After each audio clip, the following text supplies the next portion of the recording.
Alright guys, I'm here with a bit of information for Dragon Ball Sparking Zero. So, we do know that Dragon Ball Sparking Zero is going to be getting DLC 2, or Dragon Ball Sparking Zero, Dragon Ball Dynamite Character Pack 1, this month.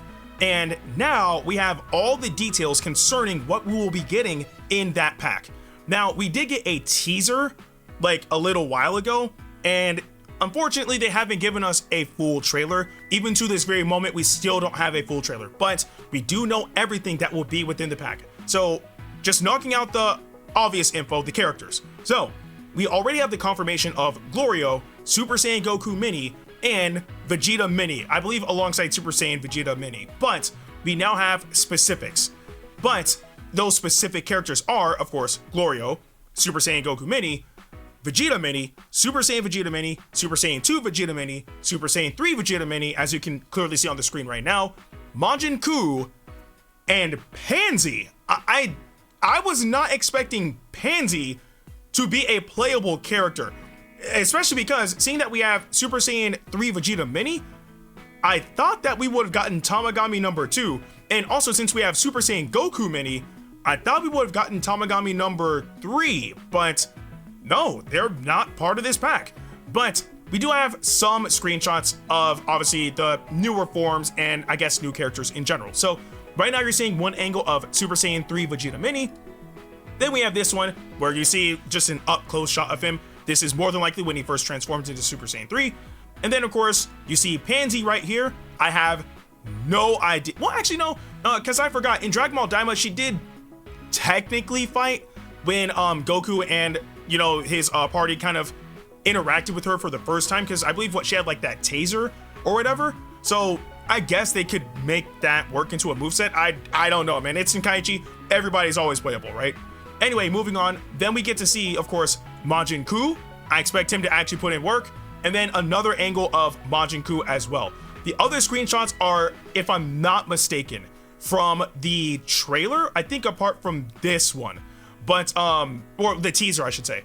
But yeah, that's pretty much the new screenshots that we got concerning Dragon Ball Sparking Zero. But again, we do have the confirmation of the playable characters, like I said earlier. I'm interested to see how Pansy's gonna play like, but apart from that though, I'm pretty sure everybody else should be like fairly straightforward and clean. Also, Goku Mini is gonna get a technique changing outfit. So similar to what happened with, I believe it was Goku Super? Where if you gave him the power pull, he actually got a different move, which was pretty cool. So Goku Mini is gonna get that same type of treatment where you put on this specific outfit for him and one of his moves will change. So that's also pretty cool. And then it says ownership of pre-order pack Goku Mini is not required. So this is going to be just, I guess, added, I mean, I'm not complaining, it's kind of nice. Then it said equipping the Goku Mini technique changing outfit costume on Goku Mini will not alter his appearance. Equipping the Goku Mini technique changing outfit costume on Goku Mini will transform his ultimate blast into Aura Impact, which I'm curious to see like what that's supposed to be. Because it's not in this information, but we did, V-Jump is about to release soon, and there is a person on Twitter, I believe it's Rio Kutia, hopefully I said their name right. They got access to the V-Jump and they confirmed that Super Saiyan Goku Mini's Ultimate Blast is Super Kamehameha. It's kind of self-explanatory. I mean, even in the screenshot, we saw the pose that he was in, so we know it's gonna be that Kamehameha, right? But the move Aura Impact, I don't know what that could be. Because that move is not in Dragon Ball Legends, if I recall correctly, and I don't believe it's in Xenoverse 2 either. If it's in Dokkan, I'm not sure. If you guys know if it's in Dokkan, let me know.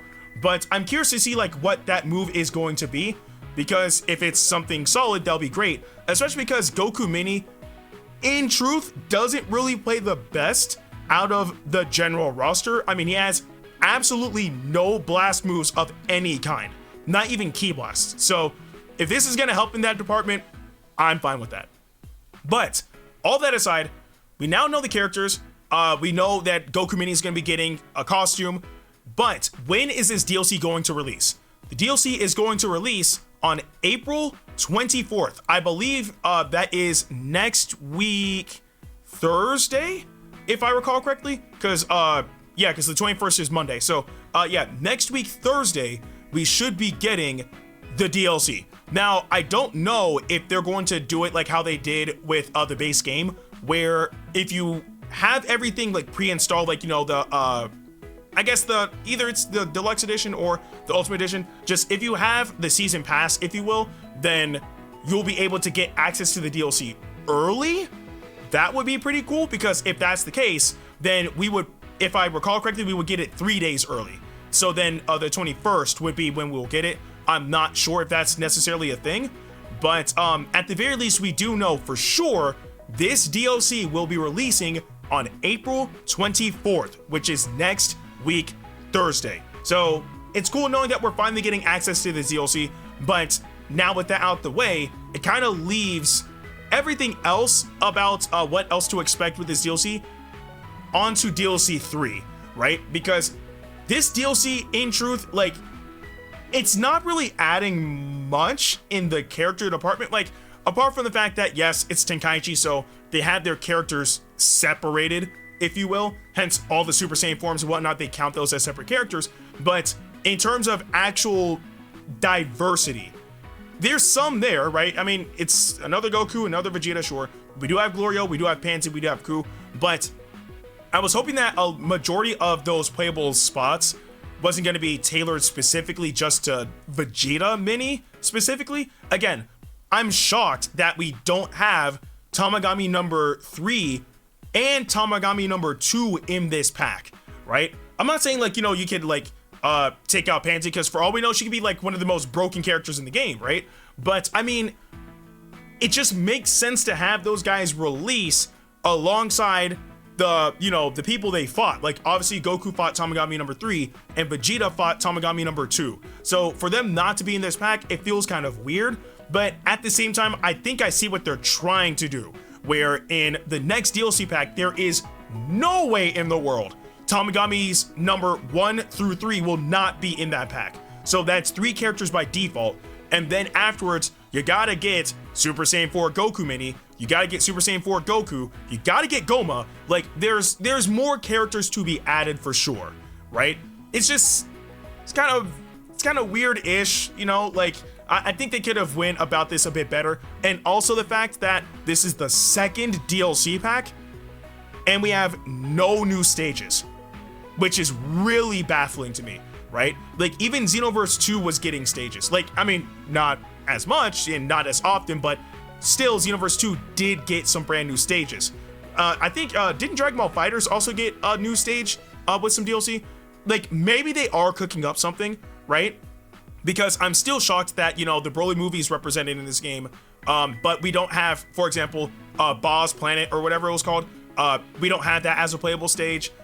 We have Superhero in the game. We don't have the Red Ribbon Army base as a stage. And now we have Dragon Ball Daima, and we don't have any of the Demon Realms as a stage. Like, it's too many missed opportunities to add new stages into the game.